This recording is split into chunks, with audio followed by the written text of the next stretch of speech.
بسم اللہ الرحمن الرحیم۔ السلام علیکم دوستو۔ دین اسلام ایک ایسا مذہب جس نے سارے انسانیت کی کایا اسلام سہارا بنا مظلوموں کا اور سہارا بنا غریبوں کا، اور یتیموں کو اس کا حق دلایا، عورتوں کی عزت کو محفوظ کیا، ماں باپ کو اونچا مقام دیا۔ اسلام نے بیٹی کو رحمت بتایا اور بیٹیوں کی شان بلند کی، پیغام دیا آپس میں بھائی چارے کا اور پڑوسیوں اور رشتہ داروں کی مدد کا، ایک دوسرے سے صلہ رحمی کرنے کا، اینڈ موسٹ امپورٹنٹ، اللہ نے اسلام کے ذریعے ہمیں ہمارے حقیقی رب سے ملا دیا۔ اسلام سے قبل دنیا میں ہمیں ایک ایسی سوسائٹی نظر آتی ہے جس میں لوگوں نے اللہ کو چھوڑ کر سبھی قبیلوں نے اپنے خدا بنا اور مورتی پوجا اب چرم پر تھی۔ ایک ایسا سماج جس میں عورت ذات کی کوئی ویلو نہ، چھوٹی بچیوں سے لے کر بوڑھے ماں باپ پر بھی ظلم ہو۔ ایک ایسے سماج کی مثال یوں ہے جیسے بے لگام جانوروں کا جھنڈ جس کا کوئی مالک نہیں۔ بس اللہ کے نزدیک وہ وقت آ چلا تھا اپنے پیارے رسول کے ذریعے ایک دین عطا کرنے کا، آخری دین قیامت تک کے لیے، اور اپنی رحمت اور نعمت پوری کرنے کا۔ ایمان والوں کو، حضور کی تشریف لانے سے قبل دنیا میں مذاہب، نبی کریم صلی اللہ علیہ وآلہ وسلم کے تشریف لانے سے قبل دنیا اور عرب میں بہت سارے مختلف مذاہب تھے۔ خاص کر عرب میں اکثریت بت پرستوں کی تھی۔ عرب میں جتنے قبیلے اور گروہ تھے سبھی نے اپنے اپنے بت تراش لیے تھے، یہاں تک کہ خانہ کعبہ میں 360 بت رکھے تھے۔ سبھی قبیلوں کا اپنا اپنا ایک شہر یثرب یعنی مدینہ میں بھی کچھ یہودی قبیلے رہتے تھے۔ نارتھ ایسٹ عرب یعنی کہ ملک شام کے آس پاس کچھ عیسائی اور پارسی بھی رہا کرتے تھے۔ پورے عرب اور پوری دنیا میں اندھکار پھیلا ہوا تھا۔ پورے عرب میں سارے لوگ بکھر چکے تھے اور آپس میں لڑائی لڑتے رہتے۔ اللہ کا احسان اور فضل سارے دنیا والوں پر یہ کہ ہمیں دین اسلام عطا فرمایا۔ عورت، اللہ کے رسول کے تشریف لانے سے پہلے جو ٹارچر اور بیہودہ سلوک عورت ذات کے ساتھ ہو، نہ ہی وہ پہلے کبھی نہ ہی بعد میں، عورت کی کسی طرح کوئی عزت ویلو نہ تھی، بس ایک آبجیکٹ یعنی پراپرٹی کی طرح سمجھا جاتا اور چھوٹی بچیوں کو پیدا ہوتے ہی دفنا دیا جاتا۔ اسی کانٹیکسٹ میں اللہ سبحانہ و تعالیٰ قرآن میں ارشاد فرماتا ہے، شادی سے لے کر طلاق تک عورت کو خود کا کوئی کنٹرول نہ تھا۔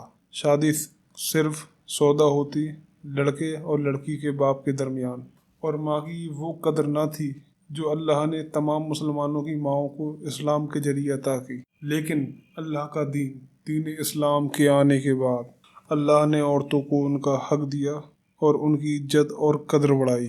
چھوٹی بچیوں کو زندہ گڈھے میں دفنا دیا جاتا، لیکن اللہ نے قرآن میں ارشاد فرما کر قیامت تک کے لیے اس ظلم کو دفن کر دیا۔ فرسٹ ٹائم اللہ نے اسلام کے ذریعے عورتوں کو باپ کی جائیداد میں حصہ دیا اور لکھت میں دیا یعنی ریٹن میں۔ شادی سے لے کر طلاق تک لڑکیوں کو خود فیصلہ لینے کا حکم دیا۔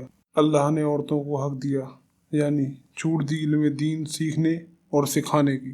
آج کے اس نئے دور میں پوری دنیا میں عورت کو آج ووٹ ڈالنے کا حق ملا، لیکن اسلام نے آج سے 1450 سال قبل عورت کو ووٹ ڈالنے کی چھوٹ دی، ماں باپ کو عزت بخشی، اور قرآن میں ماں باپ کے متعلق ارشاد فرمایا، عورتوں کو پردے کا حکم دیا اور بے حیا اور ناپاک لڑکوں کی گندی نگاہوں سے محفوظ کر دیا۔ دنیا کے کسی بھی کونے میں چلے جائیں، آپ کو ہر سوسائٹی میں لوگوں کا ایک گروپ ایسا ضرور دیکھنے کو ملے گا جس کی مالی حالت بدتر ہوتی ہے، یعنی مالی حالت اچھی نہیں ہوتی۔ انہیں اپنی زندگی کی ضروریات پوری کرنے کے لیے اتنی دولت نہیں ہوتی ہے کہ اسے پورا کر سکیں۔ ایسے غریب اور بے سہارا لوگوں کے لیے اللہ نے انسانیت کو زکوٰۃ عطا کی۔ ہر وہ شخص جو زکوٰۃ دینے کے کرائٹیریا میں آتا ہے وہ اپنے ٹوٹل مال کا 2.5% ان لوگوں کو دے جو اپنی روز کی ضروریات پوری نہیں کر سکتے، یعنی غریب۔ ایک چیز اور جس نے غریبوں کی پیٹھ توڑ رکھی تھی، سود ایک ایسا سسٹم جس سے امیر اور امیر ہوتا، غریب اور غریب، امیر اور امیر ہوتا، غریب اور غریب ہوتا جاتا۔ اللہ نے سود کے سسٹم کو بالکل جڑ سے ختم کر انسانیت اور غریبوں پر احسان کیا۔ نشہ ہر سال 3 ملین لوگ یعنی 30 لاکھ اپنی جان گنوا دیتے ہیں صرف اور صرف الکوہل کی وجہ سے۔ آخری نبی محمد مصطفیٰ صلی اللہ علیہ وآلہ وسلم کے تشریف لانے سے قبل یعنی اسلام سے پہلے شراب پینا ایک نارمل پریکٹس تھا۔ نوجوان لڑکوں سے لے کر بوڑھوں تک سب شراب پیتے۔ شراب کا پینا ایک کلچر کا حصہ تھا، لیکن اللہ نے اسلام کے ذریعے الکوہل پوری طرح سے بین کر دیا اور شراب کو حرام، جس سے لاکھوں زندگیاں ہلاک ہونے سے بچ گئیں اور ایک ہیلدی اور سویلائز سوسائٹی کی فارمیشن ہوئی۔ اچھی صحت اللہ بے نیاز ہے، اسے کسی کی ضرورت نہیں، ہاں سبھی کو اس کی ضرورت ہے۔ اللہ نے انسانیت کو دین عطا کیا انسانیت کے ہی فائدے کے لیے، لیکن اکثر لوگ نہیں جانتے۔ اللہ نے اسلام کے ذریعے ہمیں ایک ہیلدی لائف جینے کا طریقہ عطا کیا اور ہمیں حدیث اور قرآن کے ذریعے ڈیٹیل میں بتایا کہ ہمیں کیا کرنا ہے اور کیا نہیں، تاکہ ہر انسان جی سکے ایک ہیلدی لائف۔ الکوہل اور ڈرگس پر سختی سے پابندی لگائی۔ پورک یعنی کہ شور کے گوشت کو حرام کیا تاکہ ہم تمام بڑی بیماریوں سے بچ سکیں، اور میڈیکل سائنس یہ پروف کر چکی ہے کہ سور اور سور کا گوشت بہت ساری بڑی بیماریوں کا وجہ بنتا ہے۔ اللہ نے ہمیں دیا حلال فوڈ، خاص کر گوشت، اس پر بھی سائنٹیفک ریسرچ موجود ہے۔ حلال طریقے سے کیا گیا جوا جانور کا گوشت ہیلدی ہوتا ہے جھٹکے کے مقابل اس گوشت سے، یعنی اس جانور کے گوشت سے جس جانور کا گوشت حلال طریقے سے جوا نہیں کیا گیا ہو۔ اللہ نے اپنے محبوب کے ذریعے ہمیں اوور ایٹنگ سے منع کیا۔ پیارے آقا نے کئی جگہ حدیث شریف میں پورا پیٹ بھر کھانے سے یعنی اوور ایٹنگ سے منع فرمایا۔ بے شک اللہ کے تو سارے فیصلے بہتر ہوتے ہیں، اسی لیے اللہ نے ہمیں سب سے بہتر اور بیسٹ چیز یہ کہ ہمیں سال میں 1 مہینے کے رمضان عطا کیے۔ ہم اللہ کا جتنا شکر ادا کریں وہ کم ہے، کیونکہ رمضان کے ذریعے اللہ کے حکم کی اطاعت اور پرہیزگاری کے ساتھ ساتھ ایک اچھی صحت کے لیے رمضان سے بہتر کچھ نہیں ہو سکتا۔ یہ بات بڑے بڑے نوبل پرائز ونر، سائنٹسٹ اور ریسرچ انسٹیٹیوٹ نے خود تسلیم کی ہے۔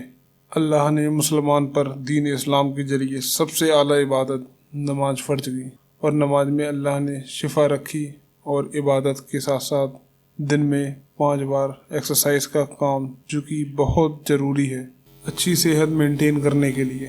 اور نماز فجر کے ذریعے اللہ نے ہمیں ارلی مارننگ اٹھنے کی تاکید کی، جو کہ سمبل ہے گڈ ہیلتھ کا۔ حدیث کی روشنی میں اللہ کے آخری رسول محمد مصطفیٰ صلی اللہ علیہ وآلہ سنت کے ذریعے معلوم ہوتا ہے کہ ہمیں اللہ کے رسول نے پرسنل ہائیجین یعنی خود کی صاف صفائی کا حکم ملتا ہے، جیسے کہ مسواک یعنی برش کرنا، کھانا کھانے سے پہلے اور بعد میں اچھے سے ہاتھ دھونا، ٹوائلٹ سے آنے پر ہاتھ دھونا، پورے جسم کی پاکی حاصل کرنا اور پاک رہنا۔ پاک یعنی ستھرے کپڑے پہننا، سب سے بہتر اینڈ بیسٹ دن میں 5 بار نماز کا وضو کرنا، اینڈ کٹنگ نیل ایوری جمعہ، and removing pubic hair within 40 days is necessary، یعنی کہ جو نابھی کے نیچے کے بال ہوتے ہیں انہیں 40 دن کے اندر کاٹنا ضروری ہے۔ ختنہ سرکمسیزن، اسلام نے ہر مرد کو ختنے کا حکم دیا، جو کہ بہت ضروری ہے بہت سے بیماریوں سے بچنے کے لیے۔ یہ تو اب نان مسلم بھی کرانے لگے ہیں جب سے انہیں اس کے سائنٹیفک بینیفٹس پتہ لگے ہیں۔ حقوق، ہر انسان کا دوسرے انسان پر حقوق ہوتے ہیں، یعنی ہر انسان کے دوسرے انسان پر حقوق ہیں، اور اللہ نے قرآن کے ذریعے اور پیارے نبی کے حدیث کے ذریعے تفسیر کے ساتھ بیان کر دی۔ اور آج کے اس نئے زمانے میں جو اپنے آپ کو سیکولر اور لبرل بتا کر ہیومن رائٹس کا ڈھونگ پیٹ رہے ہیں، انہیں یہ بات ضرور معلوم ہونا چاہیے کہ جس ہیومن رائٹس کی وہ اس نئے زمانے میں بات کر رہے ہیں، اس سے کہیں گنا زیادہ انسانی حقوق یعنی ہیومن رائٹس اللہ نے 1450 سال پہلے اس جاہلانہ دور میں انسانیت کو عطا کیے۔ آج کے اس ترقی یافتہ نئے دور میں انسانی حقوق کی بات کر کے یہ انسانیت کا مسیحا مان بیٹھے ہیں۔ اسلام نے حق دیا ہر مظلوم کو کہ وہ برابر کا بدلہ لے اس کا جو اس پر ظلم ہوا۔ سب سے پہلے خدا نے